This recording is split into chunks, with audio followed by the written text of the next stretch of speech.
Welcome students. Today in this session we are going to study the questions related to the competitive examinations like KCET, NEET or JEE exam. So the chapter we are discussing is thermal properties of matter. We already know a concept about thermal equilibrium. We studied in the theory that let us assume a hot body with a temperature T1 with a mass m1 and its specific heat capacity S1. Inside a isolated system, if we keep another body which is a cold, let us assume its mass is m2, temperature T2 and S2. If we make it close together, then what happens? The heat transfer from hot body to cold body, right? So you can see in the picture,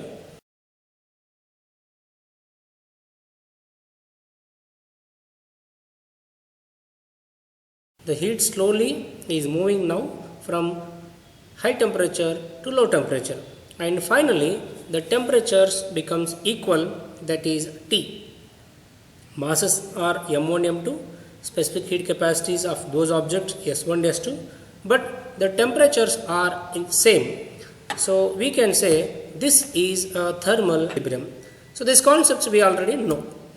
And according to the principle of calorimetry, whenever we are taking two different bodies, one is hot and cold, if we keep both together in an isolated system, according to principle of calorimetry, in an isolated system, if we keep two objects, one is with a high temperature, another one is with a low temperature, then always we can say after the thermal equilibrium, the heat lost by hot body is equal to the heat gained by cold body.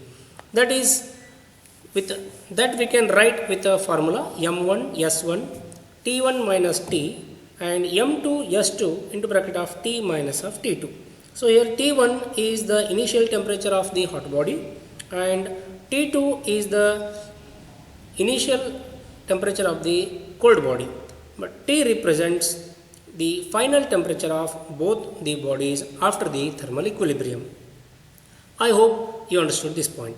Now we have another formula for thermal conductivity. Whenever we have a metal material, say that it is transferring some amount of heat energy Q with respect to some time T. So we can say Q by T, or that is heat energy. That we can calculate by the help of a formula, that is H is equal to K, which represents the thermal conductivity constant, and A represents the area, T1, T2 represent temperatures of both the ends, and L represents the length. Suppose we have a conductor length L. So according to thermal conductivity, here we have the heat energy Q by T, which transfers or which conducts, that is K into A into bracket of T1 minus T2 divided by L. Okay. So if L is equal to 1 meter and area of cross section area is 1 meter square, and the difference of temperatures of both the ends of a conductor is 1 Kelvin, then we can rewrite H is equal to K. First question, two rods A and B are of equal length. Their ends are kept between the same temperature and their area of cross sections are A1 and A2. And thermal conductivity is K1 and K2. Then the rate of heat transmission in the two rods will be equal if conditions are like this. A, K1 A2 is equal to K2 A1. Option B, K1 A1 is equal to K2 A2. Option C, K1 is equal to K2. Option D, K1 A2 is equal to K2 A2. So how to solve this one? Let us go with the solution. In the given question, we have two rods. Let us assume this is a rod which is in a cylindrical shape. Its thermal conductivity is K1 and cross section area is A1. So as per our formula, we can write for first rod Q by T is equal to K1 A1 delta theta. So theta represents the temperatures. T1 minus T2 was there. Here we have taken theta 1 minus theta 2 and divided by its length is L. Similarly, another rod is there. Its thermal conductivity is K2 and area is A2.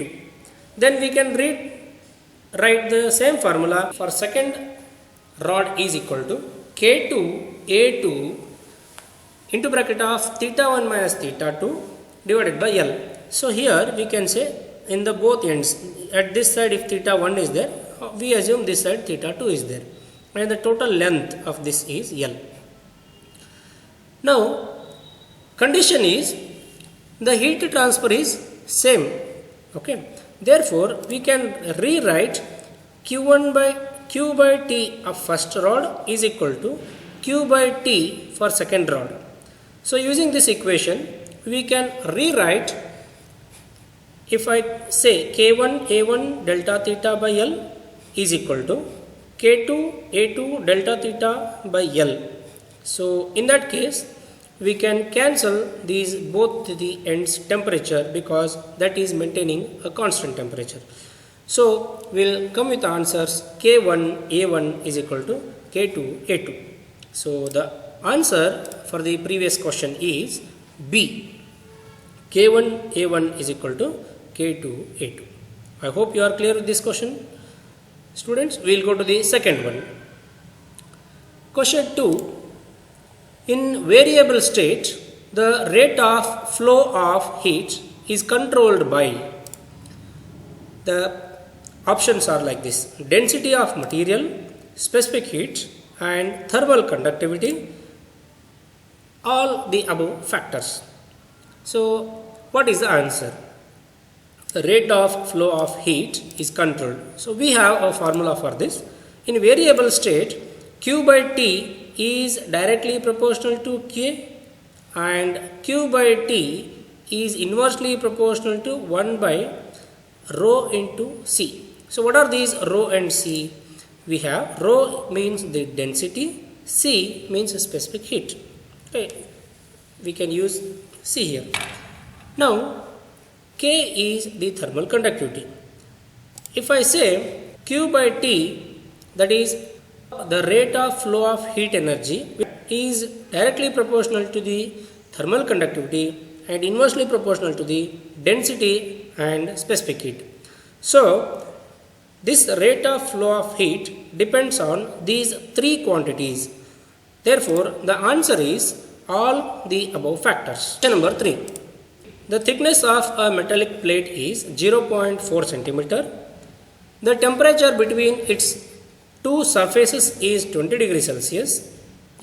The quantity of heat flowing per second is 50 calories from 5 centimeter square area. In CGS system, the coefficient of thermal conductivity will be how much? So the question is like this. Options are 0.4, 0.6, 0.2 and 0.5.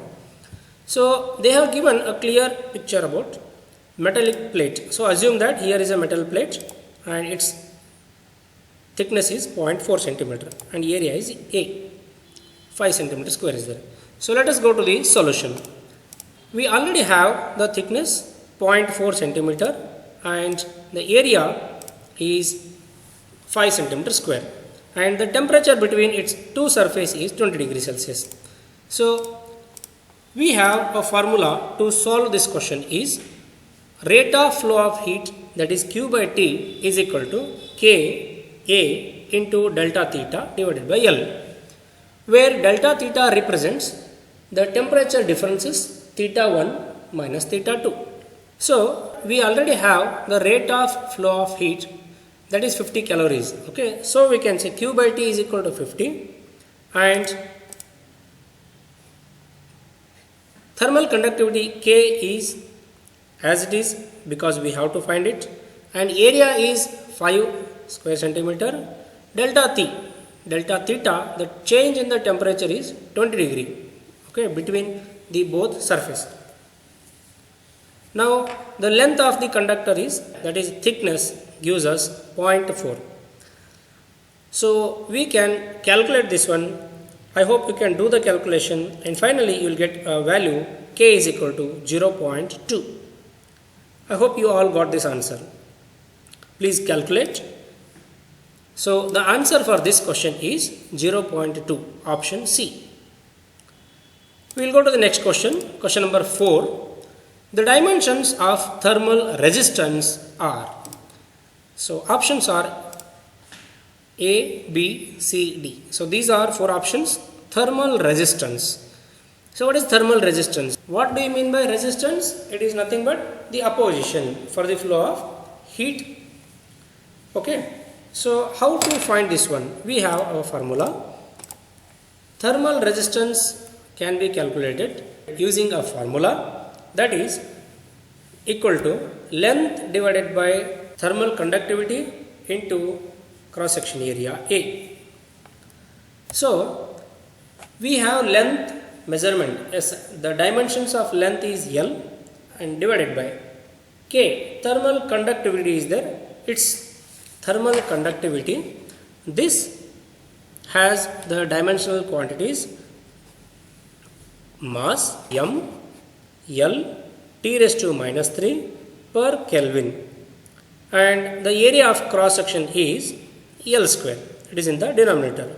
Now what happens, this numerator and denominator L cancels each other, and remaining all, if we take all, we do this calculation, L numerator and denominator get cancels, and remaining we can write it as like this. Therefore the answer for thermal resistance, fourth question answer is option A, that is m raised to minus 1, L raised to minus 2, T raised to 3 and K. Okay. K represents here conductivity. Question number 5. A piece of glass is heated to a high temperature and then allowed to cool. If it cracks, a probable reason for this is the following property of glass. A probable reason for this is the following property of glass. Those are maybe first option low thermal conductivity, B option high thermal conductivity, option C high specific heat, option D high melting point. So the reason for cracking of the glass is, we can say, when a piece of glass is heated due to low thermal conductivity, it does not conduct heat in fast manner. Therefore what happens, the expansion in a glass becomes unequal. Hence unequal expansion of its layers makes the glass to be cracked. So we can say the answer is, it is due to low thermal conductivity. Okay. Now we will go to the question number 6. Two walls of thickness D1 and D2 and thermal conductivities K1 and K2 are in contact. In the steady state, if the temperature at the outer surfaces are T1 and T2, the temperature at the common wall is, 4 options are given here. What is the option? The temperature of the common wall is how much? So how to calculate the temperature? Here 2 walls of thickness are there. Okay. Let us start the solution. We have 2 walls, both are connected in series. Okay, in series both walls have same rate of flow. Okay, here T1, T2 represents the temperatures of first wall and second wall. K1, K2 represents the thermal conductivities of first wall and second wall. D1, D2 represents the thickness of the first and second walls. Now theta represents the temperature between the walls. So we have to find that. Both walls have same rate of heat flow. Therefore We can write a equation as delta q by delta t, that is dq by dt is equal to k1a t1 minus theta divided by d1. So you can say whenever we consider this first one thickness of this wall, then at one side the temperature is T1, another side it is theta. So here we can write T1 minus theta. So here we can write T1 minus theta. Here for the first wall, we have at one side the temperature is T1 and another end it has temperature theta. So we can write the difference of the temperature as T1 minus theta. Similarly, when we go to the second wall, here one end of the temperature is theta and another end is T2. So we can rewrite the formula as theta minus T2. Therefore, the formula is K1A delta theta divided by D1, where D1 represents the length of the first wall and D2 represents the thickness of the second wall. So we have the connection, that is same rate of flow. Therefore, dq by dt is equal. Here you can see the equal sign. That means I can write k1a delta theta divided by d1 is equal to k2a delta theta by d2. As we have a in the common, so we can cancel out. Now if I write this equation with this one, then I can say k1 d2. Okay, once if I cancel this area, then I can do the cross multiplication between this equation and this equation. Then k1 d2 into bracket of t1 minus theta is equal to k2 d1 theta minus t2. So here both the areas are same, therefore area can be cancelled out and d1 d2 cross multiplied. Now we will go with the next step, theta. So by calculating, by solving this equation, we can find theta is equal to k1 d2 t1 plus k2 d1 t2 divided by k1 d2 plus k2 d1. I hope you can solve this one. Please try to do. Now the temperature between the layers theta is equal to k1 d2 t1 plus k2 d1 t2. Let us see the options. So in the options we have first option k1 t1 d2 plus k2 t2 d1 and in the denominator k1 d2 plus k2 d1. So like this, no other options, so option is A. We will go with the next question. Question number 7. The temperature gradient in a rod of 0.5 meter long is 80 degrees Celsius per meter. If the temperature of hotter end of the rod is 30 degrees Celsius, then the temperature of the cooler end is how much? So here 4 options are there. Let us solve this. So we have a rod.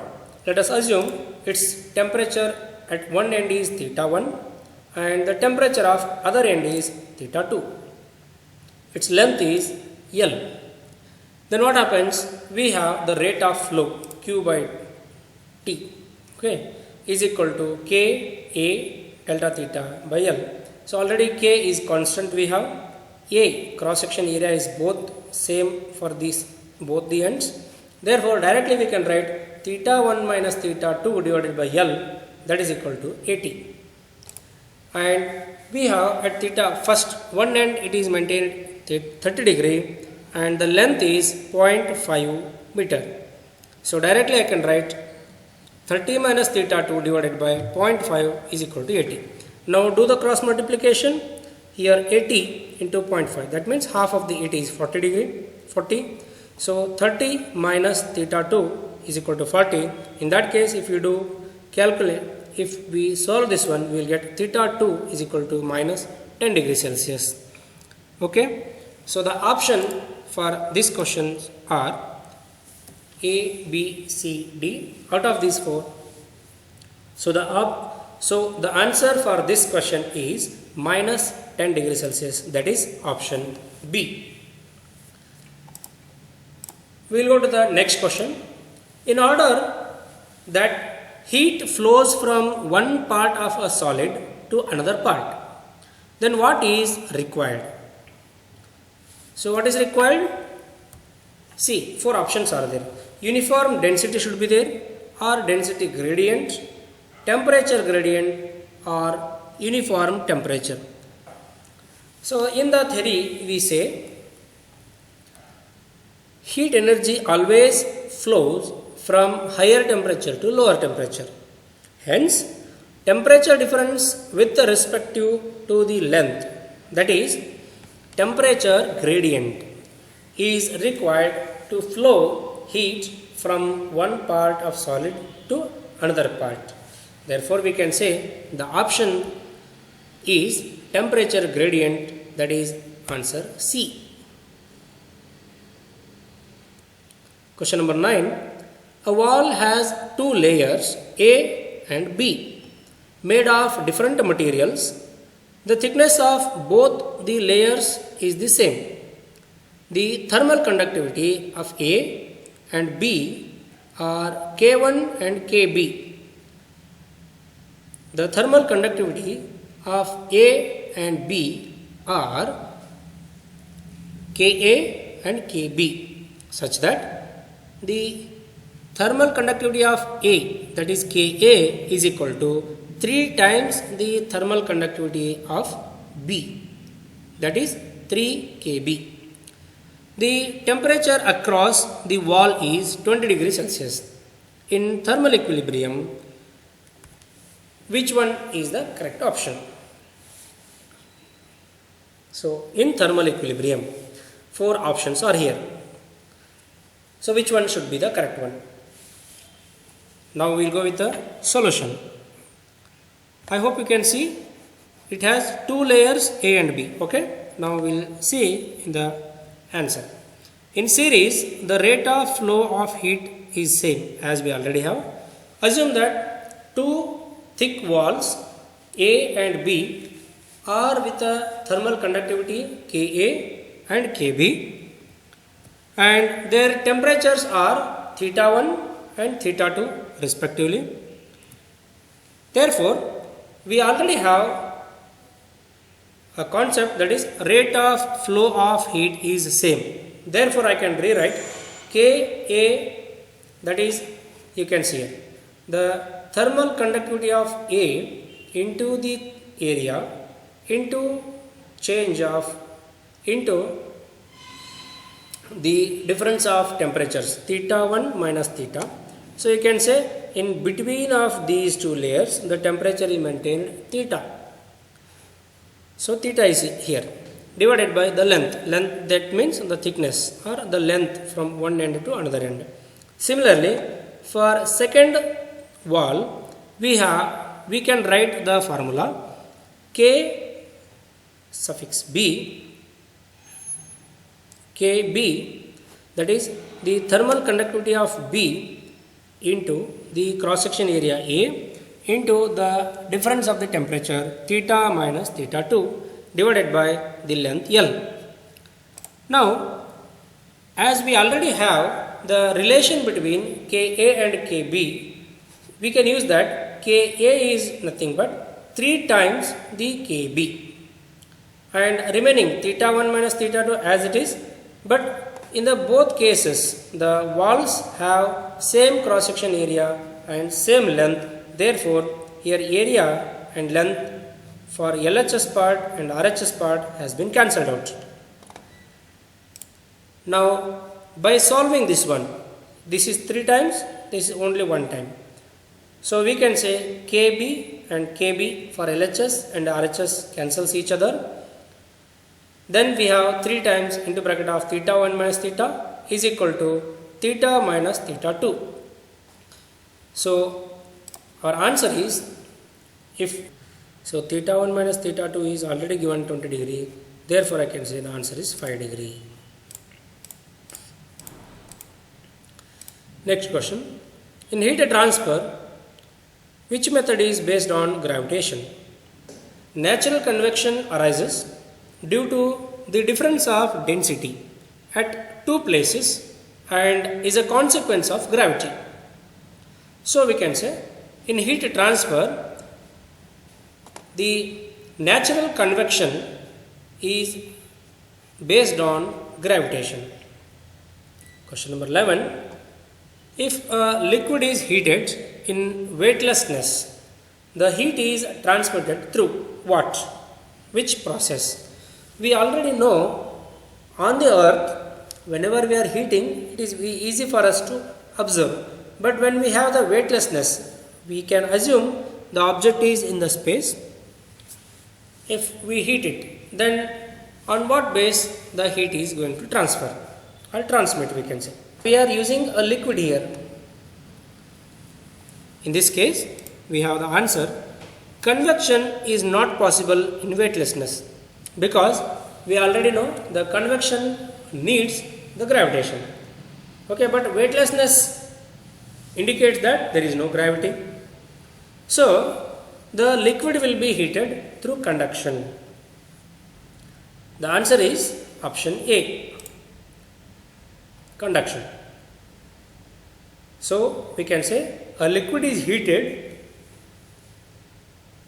So, we can say a liquid is heated in weightlessness. The heat is transmitted through conduction. So, we can say if a liquid is heated in a weightlessness, the heat is transmitted through conduction. And now we will go with the last question. It is hotter for the same distance over the top of a fire than it is in the side of it, mainly because the reasons may be air conducts heat upwards, or heat is radiated upwards, or we can say the convection takes more heat upwards, and last option is the convection, conduction and radiation all contribute significantly transferring heat upwards. So I hope you can answer for this question in the comment box. So after watching this video, please reply your answers in comment box. Thank you students. Thank you.